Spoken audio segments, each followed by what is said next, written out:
Le jeudi 16 octobre, Kinshasa s'est figé. La place Victoire, habituellement bouillante et animée, s'est transformée en théâtre d'un désordre inédit. Une tentative de braquage à l'agence Raobank a suffi pour paralyser l'un des points chauds de la capitale. Tirs nourris, cris, circulation bloquée, véhicules blindés, militaires et policiers déployés dans la panique. En quelques minutes, ces lieux emblématiques a sombré dans les chaos, exposant les failles sécuritaires où la précipitation tient les stratégies. Mais que retenir d'un tel événement? Plus que le braquage lui-même, c'est la manière dont l'intervention a été menée qui interroge. Bonjour, je m'appelle Priska Elali, je suis Féloye Bouteli. Vous écoutez le 42e épisode de la saison 5 de Ponabiso, capsule audio des Bouteli et du groupe d'études sur le Congo GEC. Ce podcast analyse chaque semaine un sujet d'actualité congolaise. Nous sommes le vendredi 24 octobre 2025.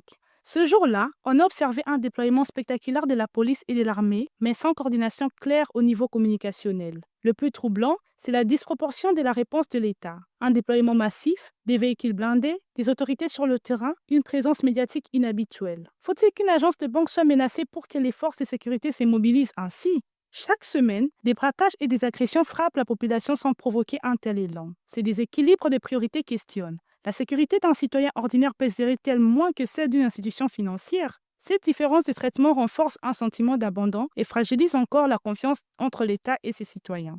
Au cœur de cet incident, un visage a capté l'attention du public. Honorine Porsche, citoyenne allemande d'origine congolaise, arrêtée pour sa participation présumée au braquage. Mais ce qui a choqué, ce ne sont pas les faits criminels, mais le traitement qui lui a été infligé lors de son arrestation. Dénudée, frappée, filmée et exposée sur les réseaux sociaux par des militaires censés représenter l'autorité de l'État. Les images, insoutenables, ont montré une violence gratuite où la loi a laissé place à l'humiliation envers une personne présumée braqueuse et qui ne représentait plus de danger. La police a été reléguée au second plan pour une matière qui relève avant tout de sa compétence. Les réactions officielles ne se sont pas fait attendre. La présidence, le gouvernement, l'ambassade de l'Allemagne, la CNDH, les voix influentes, tous ont unanimement condamné ces actes. Les militaires impliqués ont d'ailleurs été arrêtés et sont actuellement en train d'être jugés. Lors du procès, l'un des militaires interpellés a reconnu avoir filmé la scène pour usage personnel avant que sa hiérarchie ne lui ordonne de la publier. Une révélation qui montre que la faute ne se limite pas à des individus isolés, mais révèle une complicité hiérarchique et un système qui banalise les notions basiques des droits d'un présumé coupable. Comment de tels comportements persistent-ils dans des corps pourtant formés à la discipline et au respect des droits humains?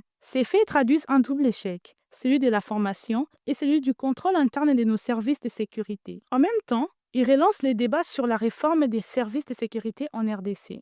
Aujourd'hui, la question n'est plus seulement de punir les auteurs directs et indirects, mais plutôt de bâtir une police et une armée professionnelles. Il revient aux dirigeants du pays d'adopter une nouvelle approche, comment prévenir plutôt que réagir, et surtout, comment redonner du sens à la sécurité publique qui ne doit jamais se faire au prix de la dignité humaine. Le chaos des victoires n'est pas un accident, c'est le symptôme d'une culture sécuritaire fragile, où la puissance prime sur la procédure et la réaction sur la réflexion, et si Honorine Porsche doit répondre de ses actes, l'État, lui, doit répondre de son mode de gestion des crises. Tant que les agents de l'ordre et les militaires continueront de confondre justice et humiliation, la sécurité restera une illusion. Protéger, c'est garantir le respect de la loi et non inspirer la peur. Et restaurer la confiance, c'est d'abord restaurer la dignité humaine face au crime. Vous pouvez rejoindre notre fil WhatsApp en envoyant GEC ou Ebouteli au +243 89 41 10 542 pour recevoir Ponabiso chaque vendredi sur votre téléphone.